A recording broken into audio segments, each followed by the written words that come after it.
السلام علیکم ورحمۃ اللہ وبرکاتہ۔ الحمدللہ رب العالمین والصلاة والسلام علی رسولہ الکریم وعلی آلہ واصحابہ اجمعین، اما بعد فاعوذ باللہ من الشیطان الرجیم، بسم اللہ الرحمن الرحیم۔ لئن اشرکت لیحبطن عملک ولتکونن من الخاسرین۔ میں سب سے پہلے اللہ سبحانہ وتعالی کا شکر بجا لاتا ہوں، بے پایا درود و سلامتی ہو محمد مصطفیٰ صلی اللہ علیہ وسلم پر۔ محترم ناظرین کرام، 24ویں پارے سے متعلق کچھ معلومات فراہم کرنے کی میں سعادت حاصل کر رہا ہوں۔ 24ویں پارے میں اگر آپ غور کریں گے تو سورہ زمر، سورہ مومن، سورہ زمر نمبر 39 ہے، سورہ مومن سورہ نمبر 40 ہے، اس کے بعد سورہ فصلت ہے جو سورہ نمبر 41 ہے۔ یہ تین سورتوں کا، ایک سورہ کا بہت بڑا حصہ اور دو مکمل سورتیں، اور سورہ فصلت جو سورہ مومن کے بعد ہے سورہ نمبر 41، اس کا کچھ حصہ 25ویں پارے میں گیا ہے، ورنہ بہت بڑا حصہ تو آپ کو 24ویں پارے میں ملے گا۔ اور سورہ زمر کے بارے میں جیسا کہ میں نے اس سے پہلے بتایا، توحید یعنی ایک ٹاپک جس پر گفتگو چل رہی ہے، اگر آپ غور کر دیکھیں گے تو وہ ہے اللہ کا تعارف اور توحید خالص۔ یعنی جب توحید کی بات کی گئی تو کہا گیا دیکھو تم کو توحید خالص اپنانا ہے۔ جب توبہ کی بات آئی تو کہا دیکھو مخلصانہ توبہ کرو، خالص توبہ کرو۔ اور اسی طریقے سے جب اللہ سبحانہ و تعالیٰ کی طرف لوٹنے کی بات آئی تو اس کے اندر یہ بتایا گیا کہ تم تو خالص طریقے سے لوٹو، وَأَنِيبُوا وَأَنِيبُوا۔ اور توبہ کے بارے میں کہا گیا یا عبادی الذین اسرفوا علی انفسہم لا تقنطوا من رحمت اللہ، اے وہ لوگوں جنہوں نے اپنے نفسوں کو جنہوں نے بہت ہی زیادہ محنت کی ہے، حد سے آگے بڑھ گئے ہیں، یا عبادی الذین اسرفوا علی انفسہم، جنہوں نے اپنے نفسوں پر بہت ظلم کر دیا، حد سے زیادہ گزر گئے اور بہت انہوں نے گناہ کر کے ظلم کیے، گویا کہ اپنے نفس کو ذلیل و خوار کیا، گویا کہ تھکا دیا انہوں نے، بہت زیادہ جو آگے بڑھ چکے، بہت گناہ کر چکے ہو، لیکن ابھی بھی تمہارے پاس موقع ہے جب تک کہ غرغر موت نہ ہے، جیسا کہ آیتوں میں پتہ چلتا ہے۔ یعنی آخری میں مرتے وقت پر جو آوازیں آتی ہیں، یا سورج جب تک مغرب سے طلوع نہ ہو، موقع ہے تمہارے لیے، توبہ کر لو۔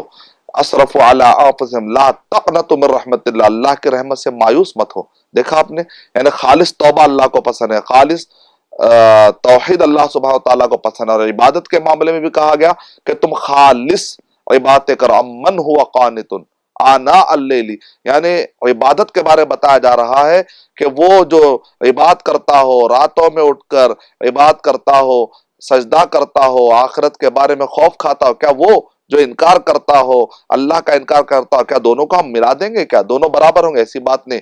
تو خالص عبادت کرنے والے، خالص توبہ کرنے والے، خالص توحید پر قائم رہنے والوں کو اللہ تعالیٰ کتنی نصیحت کر رہے ہیں، اور کتنی ان کی فضیلت بتائی جا رہی ہے، اور کتنی اہمیت بتا رہے ہیں اللہ تعالیٰ، اور کتنا ان کا درجہ بتا رہے ہیں۔ اور سورہ زمر کے اندر اللہ تعالیٰ نے نبی اکرم صلی اللہ علیہ وسلم کو یہ کہا وَلَقَدْ أُوحِيَ إِلَيْكَ وَإِلَى الَّذِينَ مِن قَبْلِكَ، اے اللہ کے نبی آپ کے پاس اور آپ سے پہلے جتنے بھی نبی اور رسول آئے سب کے پاس ہم نے یہی کی، سب کو ہم نے یہی کی کہ وَلَقَدْ أُوحِيَ إِلَيْكَ وَإِلَى الَّذِينَ مِن قَبْلِكَ لَئِنْ أَشْرَكْتَ لَيَحْبَطَنَّ عَمَلُكَ وَلَتَكُونَنَّ مِنَ الْخَاسِرِينَ، کہ آپ شرک کریں گے تو اللہ سبحانہ وتعالیٰ آپ کے عمل کو اکارت کر دیں گے، ویسٹ کر دیں گے، اور آپ نقصان اٹھانے والوں میں سے ہو جائیں گے۔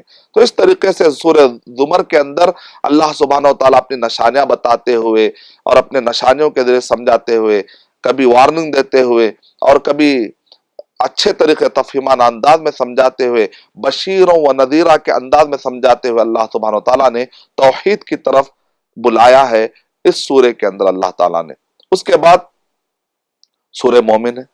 سورہ مومن یوں سمجھے کہ سارے داعیوں کو پڑھنا بہت ضروری، جو بھی مسلمان دعوتی کام کرتا ہے ایسے حالات میں، جبکہ عدو دشمن بڑا سخت ہے، ایسے حالات میں جبکہ ہر طرف سے اٹیک ہو رہا ہو، یعنی جدال کا ماحول ہو۔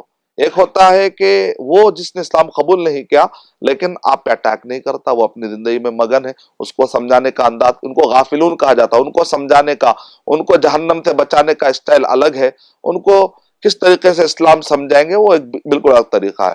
لیکن ایک ہوتا ہے جدالی قوم، سورہ مومن اور سورہ فصلت کو ملا ملا کر پڑھیے تو آپ کو پتا چلے گا کہ تاریخ میں جنہوں نے جدال کیا، جیسے فرعون ہے، جدال میں مبتلا ہو گیا، اس زمانے میں فرعون نے انکار کیا تو اللہ نے ایک دربار میں سے ایک مومن کو اتمام حجت کے لیے اور اپنی حجت تمام کرنے کے لیے اللہ تعالیٰ نے ایک مومن کو، مرد مومن کو بے خوف کر دیا، تو اس زمانے میں فرعون کے سامنے اتمام حجت کرنے والا، اتمام حجت پیش کرنے والا ایک دائی ٹھہرا تھا، اور اشارتاً بتایا جا رہا دیکھو آج محمد صلی اللہ علیہ وسلم بھی اتمام حجت کے لیے آ چکے ہیں، اور جیسا فرعون کو عذاب دے کر ڈبو دیا گیا، اے کفار قریش کہیں قسم قسم کے عذاب میں تم مبتلا نہ ہو جاؤ، تو لہذا تم نبی صلی اللہ علیہ وسلم کے باتوں کو مان لو۔ تو سورہ مومن کے اندر تاریخی اعتبار سے قصے بتائے گئے، اور تاریخ میں جنہوں نے جدال کیا، یعنی کہ فرعون کی مثال دے کر قسم قسم سے کس طریقے سے جدال ہوا، کس طریقے سے ڈسکشنز ہوئے بتائے گئے، اور جبکہ فصلت کے اندر نبی صلی اللہ علیہ وسلم اور کفار قریش کے ڈائریکٹ جو جدال ہوئے نا ان کا ذکر، سورہ مومن کے اندر تاریخ میں ہونے والے جدال کا ذکر ہے، اور سورہ فصلت کے اندر نبی صلی اللہ علیہ وسلم کے زمانے میں جو کفار قریش تھے، یہاں تک کہ انہوں نے پلان بنایا، نبی اکرم صلی اللہ علیہ وسلم کے پاس انہوں نے بھیجا، یہاں تک کہ ایک شخص آتا ہے اور آ کر اللہ کے نبی صلی اللہ علیہ وسلم آپ کو جائیداد ہونا ہے لے لیجئے، آپ کو اگر کسی چیز کا شوق ہے تو لے لیجئے، لیکن دعوت کا کام چھوڑ دیجئے۔ اللہ کے نبی پوری بات سننے کے بعد پھر عاد اور سمود فَأَنذَرْتُكُمْ صَاعِقَةً، یعنی کہ میں تم کو بجلی سے ڈراتا ہوں، وہ قسم کے عذاب سے ڈراتا ہوں جو عاد و سمود پر آئے تھے۔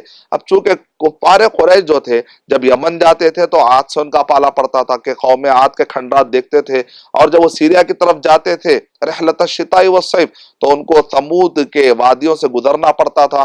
تو یہ جو کفار قریش ہے، جیسے ان کو عاد و سمود کہتے ہیں ان کو جلدی سمجھ میں آتی تھی بات، تو نبی اکرم صلی اللہ علیہ وسلم نے ان کو عاد و سمود کے ذریعے سے ان کے واقعات اور ان کے کھنڈرات، یہ سب چیزوں کا جیسے ان پر عذاب آیا، نبی اکرم صلی اللہ علیہ وسلم نے تذکرہ کرتے ہوئے آیتیں پڑھ دی۔ جیسے وہ آیت پڑھی، واپس وہ شخص جو نبی اکرم صلی اللہ علیہ وسلم کو سمجھانے آیا تھا وہ خود سمجھ کر چلا گیا، اور کفار قریش کے پاس جا کر کہتا ہے اس آدمی سے کچھ مت کہو، یہ آدمی کو اپنا کام کرنے دو۔ کفار قریش نے کہا پورے مل کر محمد صلی اللہ علیہ وسلم کا جادو تو اس پر بھی چل گیا۔ یعنی مطلب یہ ہے کہ سورہ فصلت کے اندر نبی صلی اللہ علیہ وسلم اور ان کے زمانے کے جو کفار تھے ان سے کیا مدبھیڑ ہوئی، کیسے مباحثہ ہوا، وہ مکالمہ کیا ہوا، سورہ فصلت کے اندر اس چیز کا ذکر ہے۔ اور سورہ فصلت کے اندر آپ نے دیکھا ہوگا خاص طور سے قرآن یہ اس مرحلے کی گفتگو ہے جبکہ پورے کفار قریش نے مل کر آپس میں طے کر لیا تھا کہ محمد صلی اللہ علیہ وسلم کی بات ہی مت سنو، یہ سنیں گے تو سوالات پیدا ہوں گے، لہذا سب کو کہتے تھے جادوگر ہے جادوگر ہے جادو ہے۔ ابو طفیل عمر الدوسی بھی کہتے ہیں نا، جب میں آیا تھا تو سب نے کہا تم سب کرنا لیکن اس آدمی کی بات نہیں سن، اور اس کے بعد لوگ بھٹک جا رہے ہیں، ارے میں بھی کہیں نہ بھٹک جاؤں، یہ 360 بت کو کہیں چھوڑ نہ دوں، تو انہوں نے بھی خوف کھاتے ہوئے اپنے کان میں انہوں نے کچھ لگا لیا تھا۔ اور اس کے بعد جب قرآن مجید نبی اکرم صلی اللہ علیہ وسلم کا پڑھتے ہوئے سنے تو آہستہ آہستہ انہوں نے سننے کی کوشش کی، کان میں جو جو رکاوٹیں تھی اس کو دور کرنے کی کوشش کی، آخر میں اسلام قبول کر لیا۔ یہ اس دور کی بات ہے جبکہ لوگ ایک دوسرے کو کہہ رہے تھے کہ تم مت سنو مت سنو، اگر محمد صلی اللہ علیہ وسلم سنائے بھی تو تم کہہ دو اے محمد صلی اللہ علیہ وسلم ہمارے کانوں میں وقر ہے، وقر یعنی رکاوٹ ہے، ہم نہیں سمجھ میں آ رہا، یعنی مذاق کرنے کا ایک انداز، نعوذ باللہ۔ یہ اس دور میں جب آیتیں اتری، جب یہ اس ٹائپ کی حالت ہے، حد درمی کی وہ کیفیت کہ جہاں پر نبی اکرم صلی اللہ علیہ وسلم کو ہر طریقے سے نفسیاتی اعتبار سے دبانے کی کوشش کر، اور اللہ سبحانہ وتعالی آیتیں اتار اتار کر نبی اکرم صلی اللہ علیہ وسلم کو تسلی دے رہے ہیں۔ تو گویا کہ سورہ مومن اور سورہ فصلت جب آپ پڑھتے ہیں تو اس دور میں جبکہ اٹیک زیادہ ہوتا، آج کے دور میں آپ نے دیکھا ہوگا محمد صلی اللہ علیہ وسلم کے نام پر کارٹون بنائے جا رہے ہیں، محمد صلی اللہ علیہ وسلم کے کارٹون بنائے جا رہے ہیں۔ ایک 30-40 سال پہلے مسلمانوں پر اٹیک ہوتا تھا کہیں نہ کہیں کتاب میں کوئی لکھ لیا بس، لیکن اب باقاعدہ میڈیا کے بعض گوشے وہ سارے میڈیا کو استعمال کرنے کی کوشش کہاں سے مسلمان تک ریچ کر سکے، غیر مسلموں کو ریچ کر سکے، اور ماس لیول پر محمد صلی اللہ علیہ وسلم کے خلاف، قرآن مجید کے خلاف، اسلام کے خلاف وہ غلط فہم پھیلا رہے ہیں۔ گویا کہ یہ وہ کیفیت ہے جو سورہ مومن اور سورہ فصلت کے اندر نبیوں کے مقابلے میں جو قوم ایک جدالی لیول پر آتی ہے، جدال یعنی کہ باقاعدہ بحث کرنے کے لیول پر آتی ہے، اٹیک کرنے کے، اعتراضات کرنے کے لیول پر آتی ہے۔ آج کا زمانہ اگر آپ دیکھیں گے تو لگ بھگ ہم اسی دور سے گزر رہے ہیں۔ تو سورہ ہجر پڑھتے وقت پر بھی میں نے آپ کو بتایا تھا، سورہ یونس، سورہ یوسف، سورہ ہود، یہ جو مختلف یہ صورتیں ہیں، اسی طرح سورہ شعراء، سورہ نمل، سورہ قصص، یہ اس دور کے صورتیں ہیں جبکہ مسلمانوں پر کافی اٹیک ہو رہا تھا، تو لہذا ہمارے لیے صورتیں تسلی فراہم کرتی ہے۔ اور سورہ فصلت میں تو کیا بتا دیا گیا؟ ان الذین قالوا ربنا اللہ ثم استقاموا، جو لوگ کہتے ہیں کہ ہمارا رب اللہ ہے پھر اس پر ڈٹ جاتے ہیں، دیکھا آپ نے ابھارا جا رہا ہے یہاں پر، یہ بوچھاڑ سے، اعتراضات سے پریشان مت ہو، بس استقامت سے رہو، اسی میں علاج ہے، دین پر جمے رہو، وہی علاج ہے۔ اگر وہ چاہ رہے ہیں کہ آپ کو دین سے ہٹا دیں تو دین سے ہٹنا علاج نہیں ہے، دین پہ قائم رہنا ہی علاج ہے، کیونکہ اللہ کی مدد جب آئے گی، عنکبوت ہے، عنکبوت، عنکبوت کا معنی کیا ہے؟ وَإِنَّ أَوْهَنَ الْبُيُوتِ لَبَيْتُ الْعَنْكَبُوتِ، بکڑی کا جالا، بیت العنکبوت، بکڑی کا جالا ہے، بکڑی کا جالا ایسا کرتے ہی ختم ہو جائے گا، باطل اتنا بودا ہے، اتنا کمزور ہے اور حق کے مقابلے میں ٹھہر نہیں سکتا۔ اور آگے اللہ سبحانہ تعالیٰ کیا کہہ رہے ہیں؟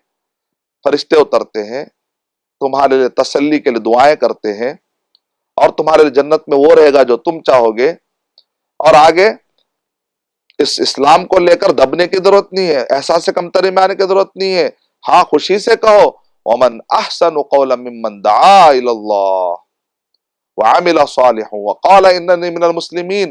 آیت نمبر 33 سورہ فصلت سورہ 41 کے آیت نمبر 33 میں یہ بتایا جا رہا ہے کہ سب سے بہترین، اس سے بڑھ کر کس کی بات ہوگی بہترین؟ ممن دعا الی اللہ، جو اللہ تعالیٰ کی طرف بلائے، وعمل صالحا، اور نیک عمل کرے، وقال اننی من المسلمین، اور کہے کہ میں مسلمانوں میں سے ہوں۔ عمر رضی اللہ تعالیٰ کیا کہتے تھے؟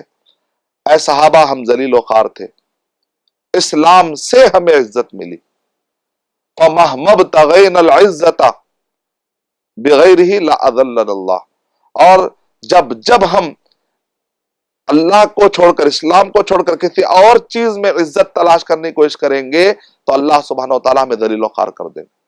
عمر رضی اللہ تعالیٰ کہ ہم ذلیل و خوار تھے، پتھروں کے سامنے جھک جایا کرتے تھے، اسلام آنے کی وجہ سے ذلت سے باہر نکلے، اور دوبارہ ہم اسلام کو اور چھوڑ دیں گے تو پھر ذلت کے پستیوں میں دبتے چلے جائیں گے۔ اور سورہ فصلت سورہ نمبر 41 کے آیت نمبر 34، 35، 36 میں زبردست فارمولا بتایا جا رہا ہے۔ دنیا کی کسی بھی کتاب میں دشمن کو دوست بنانے کا ایسا فارمولا نہیں بتایا گیا جو قرآن مجید میں بتایا گیا کہ دشمن کو آپ دوست کیسے بنا سکتے۔ وَلَا تَسْتَوِي الْحَسَنَةُ وَلَا السَّيِّئَةُ ادْفَعْ بِالَّتِي هِيَ أَحْسَنُ، نیکی اور بدی دونوں برابر نہیں ہو سکتے۔ اگر کوئی تم پر برا بولے، مجھ کو برا کرے، اچھے طریقے ٹلا دیا کرو۔ فَإِذَا الَّذِي بَيْنَكَ وَبَيْنَهُ عَدَاوَةٌ كَأَنَّهُ وَلِيٌّ حَمِيمٌ۔ خاندانوں میں ہوتا ہے، کوئی آپ کو ستانے والا ہوتا ہے، گلی میں کوئی ستانے والا ہوتا ہے، بزنس میں کوئی ستانے والا ہوتا ہے، آفس میں کوئی ستانے والا ہوتا ہے، تو اچھے سے اچھے طریقے ٹلا دیا کرو۔ اچانک تم دیکھو گے جو تمہارا جانی دشمن ہے وہ جگری دوست ہو جائے گا۔ لیکن یہ فضیلت کس کو ملے گی؟ کیا ہر کوئی اس میں کامیاب ہوگا؟ نہیں نہیں۔ وَمَا يُلَقَّىٰ إِلَّا الَّذِينَ صَبَرُوا، صبر، پھر صبر کس کو ملتا ہے؟ وَمَا يُلَقَّىٰ إِلَّا ذُو حَظٍّ عَظِيمٍ۔ اس کا صبر کس کو ملتا ہے؟ اس کے بعد اچھا نصیبہ ہو، اچھا نصیبہ دعاؤں سے ملتا ہے، دعائیں کرنا پڑتا ہے، اللہ تو مجھے اچھے اخلاق سے نواز دے، وَزَكِّهَا وَأَنْتَ خَيْرُ مَنْ زَكَّاهَا، اے اللہ تعالیٰ تو مجھے استقامت عطا فرما، اے اللہ تو میرے اچھے اخلاق بنا دے، دعائیں مانگنی پڑتی ہے۔ پھر بھی شاید شیطان آتا آ کر کہتا ہے نہیں فلاں آدمی کو اگر تم آج ہی نہیں بولو گے، غصے میں نہیں آؤ گے تو یہ آدمی اور بڑھ جائے گا، ایسا کر کے وہ آپ کو ابھارے گا۔ اب آپ کو یہاں پر کوشش یہ کرنا ہے کہ زیادہ نہ بھڑکے، آؤٹ آف کنٹرول نہ ہو۔ بعض اوقات آدمی غصے میں جاتا ہے، مار دیتا ہے، سامنے والا مری جاتا ہے، پھر یہ جیل میں ہو گئے، سال خراب ہو گئے۔ یہ غصے نے کہاں پہنچا دیا؟ آزاد انسانوں کو جیلوں تک پہنچا دیا ہے غصے نے۔ کئی لوگ ہیں بیڈ پر مریض بن گئے، یہ غصے کی وجہ سے ہائپر ٹینشن، بی پی، نہ جانے کیا کیا برائیاں ہوتی ہیں، کیا کیا بیماریاں پیدا ہو جاتی ہیں، کیا کیا شر پیدا ہوتے ہیں، قدیم رشتے ٹوٹ جاتے ہیں، آن کے آن میں فرم ختم ہو جاتے ہیں، ادارے ختم ہو جاتے ہیں، مسجدیں کی کمیٹیاں ختم ہو جاتی ہے۔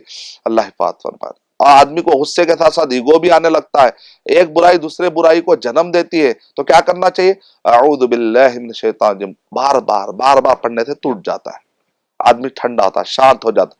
وَإِمَّا يَنزَغَنَّكَ مِنَ الشَّيْطَانِ نَزْغٌ فَاسْتَعِذْ بِاللَّهِ إِنَّهُ هُوَ السَّمِيعُ الْعَلِيمُ۔ شیطان کیا کرتا ہے؟ نزغات ڈالتا ہے، بھڑکاتا ہے، پرووک کرتا ہے، اس کی باتوں میں نہ جائے۔ اعوذ باللہ من الشیطان الرجیم، اعوذ باللہ، کثرت سے پڑھنے سے وہ کیفیت ختم ہو جاتی ہے۔ جو تمہارا غصے میں لانے والا آدمی ہے نا، وہ ایک دن تمہارا جگری دوست بن جائے گا۔ کر کے دیکھیے، بڑا بہترین فارمولا ہے۔ جب دوست تو دوست، اگر دشمن بھی دوست ہو جائے تو زندگی آسان سے گزر جائے گی، لیکن ہمارے بات میں سمجھ میں نہیں آتی ہے، بات سمجھ میں نہیں آتی۔ ہم تو دشمن غصے کی وجہ سے دوست کو بھی دشمن کر رہے ہیں۔ تو غصہ کیا؟ دوست کو دشمن بنانے کا فارمولا۔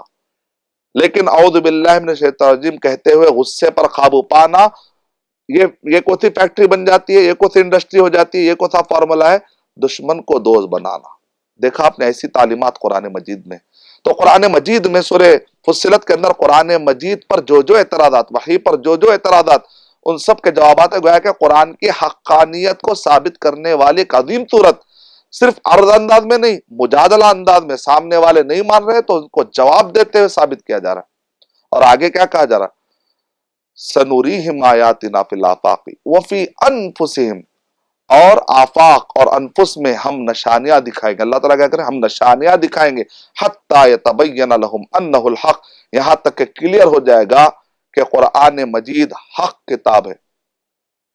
تو سورہ مومن کے اندر ایک مومن بندہ، فرعون کیسا خطرناک بادشاہ، اس کے مقابلے کے لیے کوئی ٹھہر سکتا؟ سب لوگ ڈرے ہوئے، ایک مومن بندہ ٹھہر کر کہہ رہا ہے، کبھی وہ سمجھاتا ہے جذبات کے اندر، اے میری قوم کیا ہوگا کل کے دن اگر عذاب آ جائے گا، کوئی بچانے والا نہیں ہوگا، کوئی تناد، کوئی چیخ و پکار کرنے کے باوجود بھی کوئی بچانے والا نہیں ہوگا۔ کبھی تاریخی مثالیں دے کر، اے میری قوم، اس سے پہلے بھی دیکھو یوسف علیہ السلام کا گزر ہوا، اے میری قوم، اس سے پہلے نبی آئے اور اس وقت پر جو جھٹلانے والے جھٹلائے، لیکن نقصان کس کا ہوا؟ اے میری قوم، اب تم موسیٰ علیہ السلام کو جھٹلا رہے ہو، دیکھو اللہ کی رسالت آ جانے کے بعد تم ایسا کرو گے تو تمہارا کوئی اچھا بننے والا نہیں ہے۔ اس طریقے سے کبھی تاریخی مثالیں دے کر سمجھا رہے، کبھی جذبات اعتبار سے اور کبھی منطقی اعتبار سے۔ ان یکو صادقا، اگر وہ سچا رہے گا تو اس کے لیے اچھا ہے، وَإِن یکو کاذبا فعلیہ کذب، اگر وہ جھوٹا ہے تو اس کا جھوٹ اس پر پڑے گا۔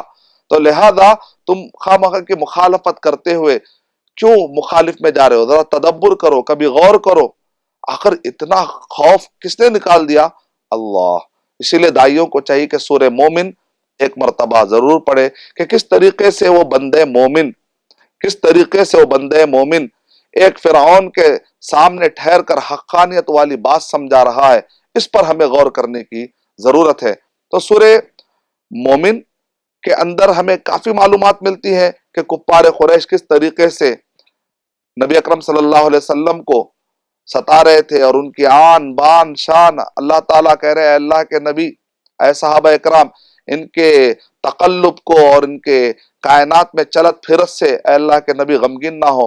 تو سورہ مومن اور سورہ فصلت دونوں کے درمیان بڑا گہرا آپس میں ریلیشن ہے۔ سورہ مومن کے اندر جس کو سورہ غافر بھی کہا گیا کہ غافر الذنب وقابل التوب شدید العقاب ذی الطول لا الہ الا ہوا، یعنی کہ قرآن مجید میں اللہ سبحانہ تعالیٰ کریں کہ اللہ سبحانہ تعالیٰ معاف فرما دینے والے ہیں۔ سورہ زمر کے اندر بھی اللہ تعالیٰ نے کہا کہ اے وہ لوگوں جنہوں نے اپنے آپ پر ظلم کیا، اپنے نفسوں پر ظلم کیا ہے اور گناہ میں بہت آگے بڑھ گئے ہیں، اللہ کی رحمت سے مایوس مت ہو جاؤ، اور تم رجوع کرو. اللہ تعالیٰ کہ تم رجوع کرو. سورہ غافر میں بھی اللہ سبحانہ تعالیٰ کہہ رہے ہیں کہ اللہ تعالیٰ معاف کر. غافر مانے معاف کر دینے والے، مومن مانے ایمان لانے والا مومن. اور اس کے اندر دو گروہ میں بانٹ دیا گیا ہے کہ جنت میں جانے والا ایک فریق اور سعیر میں جانے جہنم میں جانے والا ایک فریق.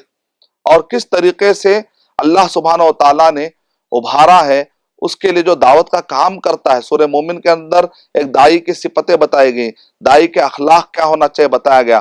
اور سورہ فصلت کے اندر بتایا گیا کہ دائی وہ ہوتے ہیں کہ جو اللہ کی راہ میں استقامت سے ڈٹ جاتے ہیں اور وہ کہتے ہیں وَمَنْ أَحْسَنُ قَوْلًا مِّمَّنْ دَعَا إِلَى اللَّهِ وَعَمِلَ صَالِحًا وَقَالَ إِنَّنِي مِنَ الْمُسْلِمِينَ. تو دعوت کے بارے میں قرآن مجید میں کافی ابھارا گیا. سورہ آل عمران 3 کے آیت نمبر 110 میں بتایا گیا كُنْتُمْ خَيْرَ أُمَّةٍ أُخْرِجَتْ لِلنَّاسِ تَأْمُرُونَ بِالْمَعْرُوفِ وَتَنْهَوْنَ عَنِ الْمُنْكَرِ وَتُؤْمِنُونَ بِاللَّهِ وَلَوْ آمَنَ أَهْلُ الْكِتَابِ لَكَانَ خَيْرًا لَهُمْ مِنْهُمُ الْمُؤْمِنُونَ وَأَكْثَرُهُمُ الْفَاسِقُونَ. تو قرآن مجید میں متعدد جگہوں پر دعوت کے کام پر ابھارا گیا ہے. اللہ تعالیٰ نے تعریف کی ہے، کہیں پر اللہ تعالیٰ نے حکم دیا وَلْتَكُمْ مِنْكُمْ أُمَّةٌ يَدْعُونَ إِلَى الْخَيْرِ کہ تمہارے اندر ایک جماعت ہونی چاہیے جو خیر کی طرف بلائے. وَيَأْمُرُونَ بِالْمَعْرُوفِ وَيَنْهَوْنَ عَنِ الْمُنْكَرِ وَأُولَٰئِكَ هُمُ الْمُفْلِحُونَ. امر بالمعروف کرے ونہی عن المنکر کرے اور یہی لوگ کامیاب ہونے والے ہیں. سورہ نحل 16 کے آیت 125 میں اللہ تعالیٰ نے ارشاد فرمایا ادعو الی سبیل ربک بالحکمت والموعظۃ الحسنہ وجادلہم باللتی ہی احسن کہ تم دعوت کا کام کیسے کرو؟